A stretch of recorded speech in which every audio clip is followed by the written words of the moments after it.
Mr. Dizzy by Roger Hargreaves. Mr. Dizzy was, to be quite honest, not very clever. If you were to ask Mr. Dizzy what was the opposite of black, he'd say, the opposite of block is, pink. He lived in a house on a hill which he'd built himself. A not very clever house.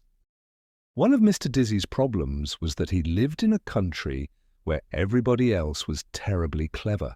Cleverland! Even the birds were clever in Cleverland. Everything and everybody in Cleverland was clever. You'll never see a worm reading a book anywhere else but Cleverland. Poor Mr. Dizzy. Everything around him was so clever it made his head spin. One morning Mr. Dizzy was out for a walk when he met a pig. "What's big and grey and has big ears and a trunk?" said the clever pig to Mr. Dizzy. A mouse?" said Mr. Dizzy. The pig laughed sarcastically at Mr. Dizzy and went off shaking his head. Then Mr. Dizzy met an elephant, a clever elephant. "What's small and furry and likes cheese?" the elephant asked cleverly. A pig?" replied Mr. Dizzy. The clever elephant laughed down his trunk. "A pig," he trumpeted. "A pig, you silly man." And off he went. Poor Mr. Dizzy. Mr. Dizzy decided he didn't want to talk to anybody else that day, so he went for a walk in the wood, where he knew that he wouldn't meet anybody. He felt very miserable about not being clever, and as he walked along a tear trickled down his cheek. Poor Mr. Dizzy. Then, in the middle of the wood, he'd come across a well. Little did Mr. Dizzy know that it was a wishing well. The day was warm, and so he decided to take a drink of water from the well. Mr. Dizzy drank deeply, but he was still unhappy. "Oh, I wish I could be clever," he sighed. Little did Mr. Dizzy know that whoever drinks deeply from the water at the wishing well, his wish will come true. And Mr. Dizzy had wished that he could be clever, and his wish had come true. He was clever, but he didn't know it. Not yet. On the way home, Mr. Dizzy came across the elephant and the pig he had met earlier. They were telling each other about how they had made. Mr. Dizzy looked silly by asking him a question he couldn't answer. They were giggling and sniggering about it when they saw Mr. Dizzy approaching from the wood. "Here he comes again," giggled the clever pig. "Let's ask him another question," sniggered the clever elephant. Mr. Dizzy came up to them. "Tell us," said the clever pig, trying to keep a straight face. "What's white and woolly and goes baa?"